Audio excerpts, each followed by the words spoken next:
dans votre pays, la Suisse, vous étiez aussi député. Vous siégez pour trouver des solutions aux problèmes de la population suisse et européenne. Mais cette fois-ci, pourquoi vous vous êtes soucié de l'Afrique? Dernièrement, vous étiez au Mali.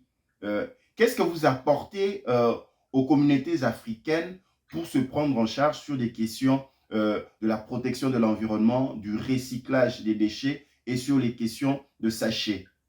En fait, après 10 ans au Parlement suisse, j'avais l'impression que je pouvais plus tellement apporter quelque chose.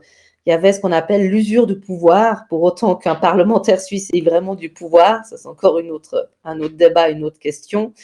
Mais finalement, toutes les connaissances que j'avais acquises pouvaient être beaucoup plus utiles à l'Afrique que ici dans mon pays, la Suisse. Et pour moi, il était fondamental de pouvoir créer des emplois. On parle des emplois verts, on parle de l'économie circulaire, on parle de ressources.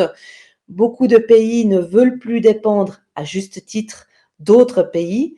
Eh bien, il faut pouvoir éclairer les gens pour leur montrer que finalement, la ressource, eh bien, est au sein même de leur pays.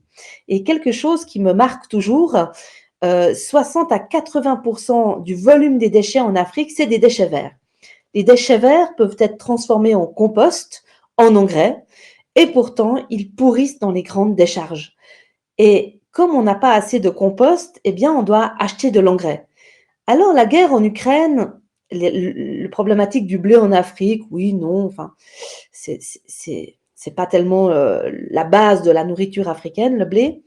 Par contre, l'engrais est un vrai problème. Comme l'Ukraine et la Russie sont deux pays des gros producteurs d'engrais mondiaux, eh bien, le prix de l'engrais a pris l'ascenseur, a terriblement augmenté, et les premiers impactés, ça a été l'Afrique. Et pourtant, il y a tellement, tellement d'engrais dans les décharges. Et il suffit juste de le transformer. D'ailleurs, on appelle ça l'or brun ici.